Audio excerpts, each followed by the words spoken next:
Bienvenidos a una emisión más de Pensamiento Matemático. Hola Ernesto, ¿cómo estás? Hola David, ¿cómo estoy? Pues me siento raro, incómodo con esta tecnología que expone nuestros datos personales. Coincido contigo. Además es un poco abrumador saber que alguien más tiene información tuya, ¿no? Sin embargo, esta tecnología ya es muy común en nuestra vida cotidiana. En efecto, es la tecnología de reconocimiento facial, la misma que usamos en nuestros teléfonos para desbloquearlo con nuestro rostro, o la que se usa en redes sociales como Facebook, Snapchat e Instagram, entre otros. También se usa en el sector gubernamental. ¿Tú sabías que aproximadamente en 64 países del mundo se utiliza la tecnología del reconocimiento facial para arrastrar personas, digamos, poco confiables? Esta tecnología, como muchas otras, tiene sus ventajas y desventajas. ¿Qué te parece si vemos qué es, cómo funciona y cuándo se inventó el reconocimiento facial? Va, me parece perfecto. Así que vamos a ver la siguiente cápsula.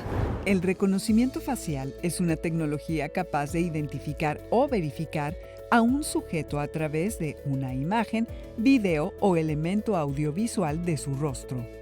Esta tecnología recoge un conjunto de datos biométricos únicos de cada persona asociados a su rostro y expresión facial para identificarla, verificarla y/o autenticarla. A diferencia de otras formas de identificación como las contraseñas alfanuméricas o las huellas dactilares, la identificación biométrica facial utiliza patrones matemáticos únicos de cada persona, que lo convierten en uno de los más seguros y eficaces. La forma en que funciona esta tecnología es que inicia con la captura de una imagen en forma bidimensional o tridimensional, la cual se compara con una base de datos. Esta comparación de rostros se analiza matemáticamente y se verifica que los datos biométricos se correspondan con las personas a identificar. Los programas de reconocimiento facial usan algoritmos que miden la posición relativa, distancia y emplazamiento de los rasgos faciales como ojos, nariz y boca. Estas mediciones incluso pueden dar cuenta de la profundidad exacta de la cavidad ocular o del análisis de textura de la piel, que revelen pigmentaciones y líneas de expresión. Con frecuencia se cree que esta tecnología solo se usa en las narrativas de ciencia ficción, pero no es así. Más de 6 decenas de gobiernos la utilizan como una medida de alta seguridad para resguardar información, mantener orden y poner a salvo a la población. El reconocimiento facial tiene su propia historia. Esta se explica a partir de las aportaciones que realizó el matemático e informático Woodrow Wilson Woody Bledsoe, quien en la década de los años 60 del siglo pasado implementó un sistema de clasificación de fotos de rostros de personas a través de una tableta RAND, un dispositivo electrónico bastante sofisticado para su época, en el cual se podían reconocer gestos e identificar mediante coordenadas la ubicación de cabello, ojos y nariz.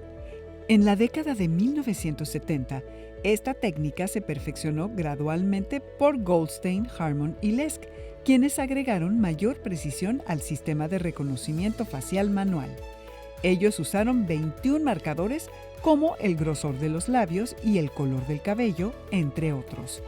A finales de los años 80, Sirovich y Kirby comenzaron a aplicar el álgebra lineal para mejorar el reconocimiento facial. Esta técnica, conocida como Eigenface, comenzó con una búsqueda de una representación de imágenes faciales de baja dimensión para formar un conjunto de características básicas para perfilar lo que después sería el reconocimiento facial automático. En las últimas décadas se ha creado una base de datos de imágenes faciales con imágenes de alta resolución que han contribuido al reconocimiento facial que hoy conocemos.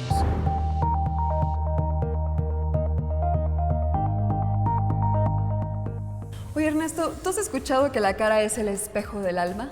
Sí, claro, pero también con todo esto que hemos visto, también es el espejo de nuestra vida, ¿no? Fíjate que a partir de 2010, la red social Facebook comenzó a implementar la funcionalidad de reconocimiento facial, que ayudó a identificar a las personas que aparecen en las fotos que subimos a nuestro perfil. Claro, para los millones de usuarios era una novedad etiquetar a las personas, pero eso generaba ciertas dudas con la privacidad. Sin embargo, los usuarios de esta red social no prestaron nada de importancia a este hecho, popularizando esta práctica en la que diariamente se etiquetan a 350 millones de personas con este sistema de reconocimiento facial. Uy, hay mucha información del uso de esta tecnología. Por ejemplo, en 2011 el gobierno de Panamá implementó un programa piloto de reconocimiento facial para reducir las actividades ilícitas. Hay mucho que decir al respecto, pero vamos a centrarnos en el pensamiento matemático, así que vamos con nuestro invitado de hoy. Estamos con Mariana Cañas Delgado, quien es Lead Business Analyst en Google. Mariana, ¿qué tal? ¿Cómo estás? Hola, ¿qué tal, Ernesto? Muy bien, muchas gracias. ¿Y tú? Mi primera pregunta es, ¿qué estudia la biometría, Mariana? La biometría es toda esta parte tecnológica para la identificación basada tanto en datos que son físicos y también biológicos, pero que son intransferibles entre cada uno de las personas, ¿no? De los seres humanos. Por ejemplo, las huellas digitales, no hay una huella digital igual entre una persona y otra. Obviamente la cara, por ejemplo, inclusive el ADN, a veces tenemos también un reconocimiento por voz, y bueno, todas estas características que pudiéramos decir que son intransferibles de ser humano a otro. Mariana, ¿cómo funciona el proceso de reconocimiento biométrico? Mira, el reconocimiento biométrico es debido a todo, que nosotros tenemos características como humanos que son totalmente singulares. Nosotros lo que vamos a hacer es recopilar todos los datos de estas características para ponerlos en un banco de datos y poder detectar, identificar a una persona, ¿sí? Es decir, vamos a capturar primero estas características esenciales y después vamos a poder decir estos datos corresponden a tal persona. Al ser datos únicos, no vamos a encontrar dos personas iguales, ¿no? Entonces vamos a poder decir, esta huella, me estás dando una huella o me estás dando, por ejemplo, una cara que ahorita está tan de moda, obviamente, aparte del reconocimiento facial. Entonces vamos a poder llevar una identificación todavía a unos modelos de seguridad todavía mayores que los que existen originalmente, ¿no? Mariana, digitalmente se usan algoritmos para el reconocimiento. ¿Cómo trabaja un matemático con esta tecnología? Mira, como te mencionaba, ya todo esto se va a un modelo de Big Data, ¿no? Son demasiados los datos que estamos recopilando. Anteriormente, te estoy hablando que toda esta tecnología, por ejemplo, el reconocimiento facial viene desde los años 60. Entonces, imagínate ahorita cómo todo esto ha evolucionado.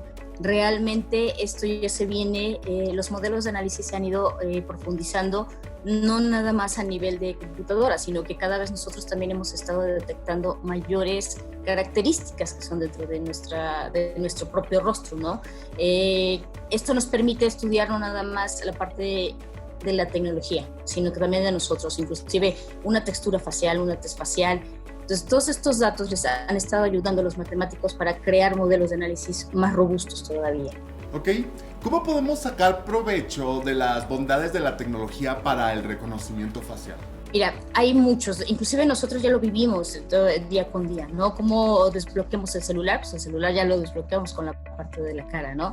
Pero no nos vayamos tan lejos, ya también inclusive los bancos ya tienen su propio base de datos biométrico, donde para las aplicaciones ya no nada más te van a pedir la parte de la huella digital, también te van a pedir la parte de reconocimiento facial. Sin embargo, hay otros usos que también nos pueden ayudar mucho como la sociedad, por ejemplo, en la búsqueda de personas desaparecidas, es muy, muy importante. O por ejemplo en la parte de salud, ¿no? En la parte para saber si una persona está enferma o no enferma, inclusive hay ya aplicaciones para todas estas partes de autobuses, viajeros y pilotos, por ejemplo, también de avión, donde ya un reconocimiento facial tiene ya gran medida, tiene tantos datos que ya te pueden decir si el conductor va fatigado o no, ¿no? Entonces, ahí te está previniendo no nada más la seguridad como tal delictiva, ¿no? Sino también una seguridad acerca de tu salud, ¿no? Mariana, ¿cuáles son las características más utilizadas para poder reconocer un rostro? Mira, como te mencionaba, primero lo que tenemos que hacer, lo que se hace cuando se verifica esta parte del rostro es primero tener la imagen. Puede ser 2D o puede ser 3D. Ahorita ya los 3D son los más efectivos. y a partir de estas imágenes se hace todo el análisis de geometría. Entonces, lo que vamos a hacer son las formas de los ojos, las formas de la nariz, e inclusive su posición. Esto es bastante importante, o inclusive cómo mueves los ojos, o como a veces que este reconocimiento, por ejemplo, tú cuando bloqueas tu teléfono celular, si te pide varias fotos, precisamente para ver el comportamiento y ver cómo son estos movimientos para poder determinar un patrón. Entonces, lo primero que hacemos es, tenemos las primeras imágenes, lo pasamos, lo transformamos a modelos geométricos. Estos modelos geométricos nos van a dar todas las mediciones y a partir de ahí esos datos son almacenados en la base de datos que después vamos a utilizar para comparar todas las veces que nosotros necesitemos. Por ejemplo, si yo voy a desloguearme mi celular, pues bueno, cada vez que yo ponga, me voy a ir a la base de datos a ver todas las mediciones que tengo acerca de mi cara para poder darte un resultado. Mariana, pues es muy interesante lo que nos compartes. Te invitamos a que sigas con nosotros, con Dismara y conmigo en el programa, y nosotros continuamos en el foro.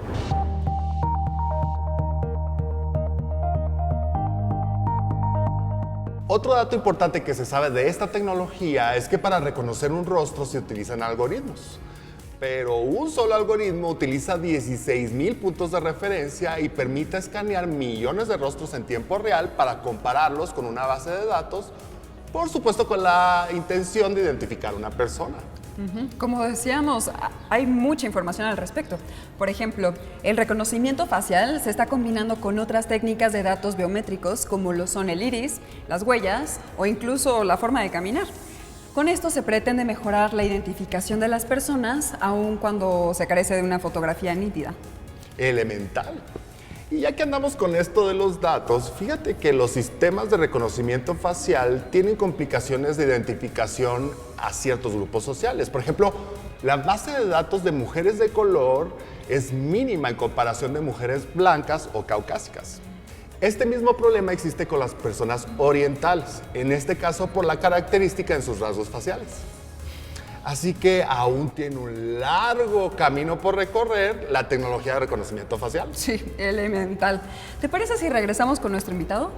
¿Vamos? Continuamos con esta entrevista muy interesante de reconocimiento facial con Mariana Cañas Delgado. Mariana, bienvenida de vuelta. Mariana, ¿qué debemos tomar en cuenta al usar esta tecnología de reconocimiento facial? Tenemos que tomar en cuenta, uno, la protección de nuestros datos. Entonces, por ejemplo, aquí en México tenemos la Ley Federal de Protección de Datos en Manos de Particulares, y lo que tenemos que tomar en cuenta también es que no podemos estar regalando nuestros datos a cualquier persona, ¿no? Entonces, esos datos, tal vez nosotros no lo sabemos, pero los datos son muy caros. ¿Y para qué te sirven? Precisamente para empezar a segmentar cosas.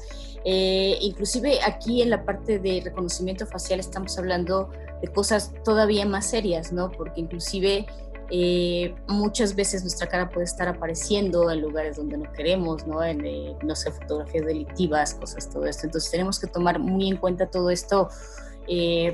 Por ejemplo, con los bancos sabemos que tienen una legislación muy fuerte y que pueden tener este tipo de datos solamente cumpliendo ciertos estándares de seguridad, ¿no? Que no los van a estar compartiendo, y eso creo que es muy personal y deberíamos nosotros de tener también esa cultura tecnológica de cuidar este dato que es tan importante, ¿no? Mariana, ¿cuáles dirías tú que son las principales dificultades para reconocer un rostro digitalmente? Mira, esta tecnología, como te decía, viene desde los años 60, ¿no? Ha avanzado a gran escala, sí. Sin embargo, no hay una base de datos central como tal, donde tengamos absolutamente todos los datos de las personas. Digo, por ejemplo, ni siquiera tenemos la de las huellas, ¿no? Estados Unidos tiene un gran banco.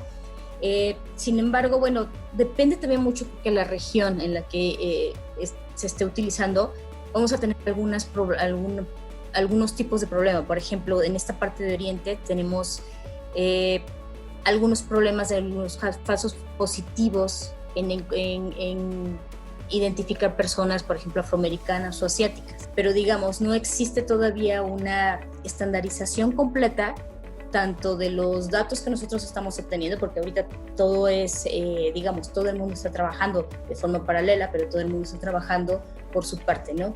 Entonces, sí, si nosotros vamos a estar seguramente si yo me voy, o cualquiera de nosotros nos vamos a, no sé, a Japón, pues vamos a tener a lo mejor un poquito más de problemas que si nos vamos a Estados Unidos o aquí en México, ¿no? Mariana, ¿qué otras técnicas de reconocimiento biométrico existen? La más utilizada, obviamente la que más conocemos, pues es la de la huella digital, ¿no? Tenemos también otras más, que es la parte del iris, que es también por ahí cierto. El iris es muy interesante porque también tenemos un patrón muy, muy parecido al de las huellas digitales. El reconocimiento por voz, el cual también, bueno, no es 100% seguro, pero también es muy interesante. Y hay una parte de patrón venoso dentro de las manos, el cual también se utiliza casi siempre, no sé si has visto o ustedes lo han notado a la hora de que nosotros vamos a identificarnos con la primera vez con la huella digital, nos piden la huella digital y nos piden las palmas de las manos, precisamente para ver todos estos patrones. Pero fíjate que también actualmente se están desarrollando otros, que la verdad apenas estoy viendo, que es por ejemplo la forma de la oreja. Está también bastante interesante, obviamente. Otro de los retos de todas estas tecnologías, bueno, ¿qué pasa si me mutilan, no? Y sobre todo la oreja, que es, no sé, a lo mejor no es tan común, ¿no? Pero bueno, ya también tenemos la parte del ADN, ¿no? Que el ADN, bueno, se utiliza también ya bastante como la huella digital. Mariana, ¿hacia dónde consideras tú que vamos en esto del reconocimiento facial con esta tecnología? Toda esta tecnología se basa en la identificación. Y para que la identificación, bueno, tiene sus pros y sus contras, obviamente. Una es la parte de la seguridad, la parte de la personalización, la parte de que ya, como hablábamos en la entrevista pasada, ¿no? Ya yo voy a poder obtener datos de una persona y voy a poder ponerla y crear dentro de su burbuja de información, saber cuáles son sus gustos, traer cosas personalizadas para esta persona para no mostrarle toda la información. Pero de igual forma, si yo voy a un cajero automático, por ejemplo, yo voy a tener la seguridad de que si alguien me roba mi tarjeta e inclusive mis datos, mi NIP, bueno, pues esta persona no pueda hacer uso de esta tarjeta. ¿Por qué? Porque ya los cajeros inclusive ya tienen una camarita donde vamos a poder tener este reconocimiento facial, ¿no? ¿Hacia dónde vamos? Vamos a sistemas de seguridad mucho más robustos, obviamente. De hecho, por ejemplo, en China ya los policías ya tienen una especie de lentes que se parecen mucho a los de Google, donde ya estas caras están grabando precisamente para detectar personas a las cuales están buscando por medio de la ley, ¿no? Por último, ¿cómo consideras tú que podríamos apelar al derecho a la privacidad? Este es un tema que es súper interesante. Como te decía, nosotros, por ejemplo, en México tenemos la Ley Federal de Protección de Datos. Y aquí, por ejemplo, es un tema muy en boga aquí en México, sobre todo por estas legislaciones que quieren que las telefonías, por ejemplo, den los datos biométricos. Como nuestro derecho fundamental, nosotros somos los dueños de nuestros datos, ¿no? Entonces, si nos vamos a ese derecho fundamental, nosotros tenemos que exigir que todas las aplicaciones donde estén nuestros datos biométricos no sean compartidas. Entonces, basados en ese principio, en el principio de que somos dueños de nuestros datos, nosotros tenemos, ¿cómo podemos nosotros apelar? Pues bueno, apelando a nuestra identidad, apelando así como la suplantación de identidad, así como apelamos con el INE, nosotros tenemos el derecho de estar peleando por una privacidad de datos.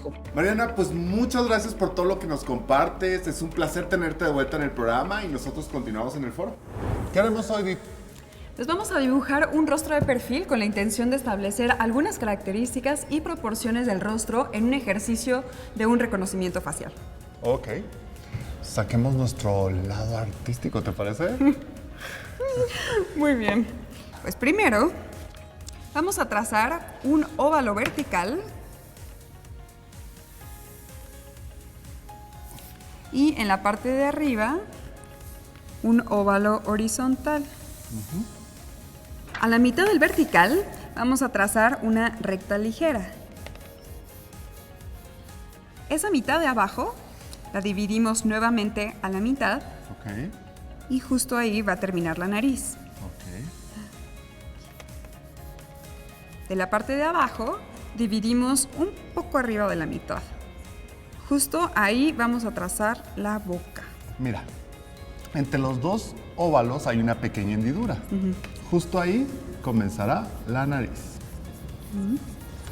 Estas medidas, como sabes, querida Dimara, son generales y pueden variar bastante de persona a persona.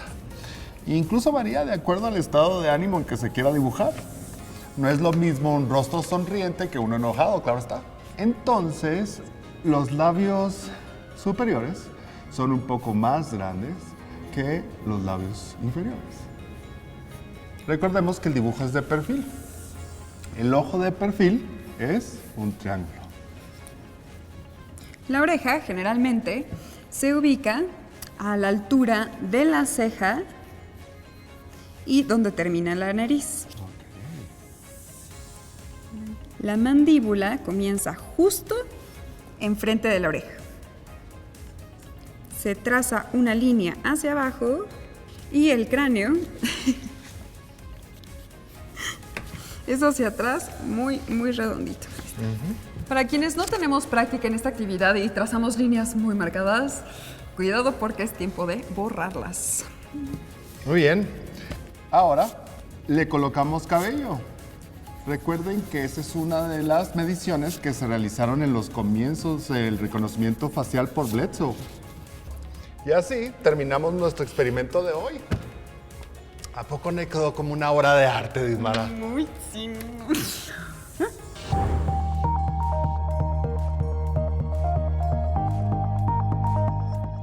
Con todo lo que vimos, ¿qué prefieres, Dismara?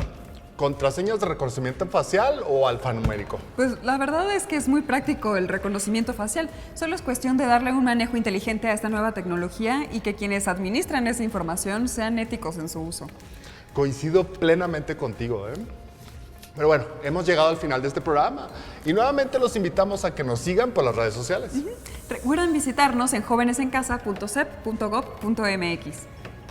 Únete a la comunidad de Jóvenes en Casa en Facebook. Y si quieren ver los programas de Jóvenes en TV, busquen nuestro canal de YouTube.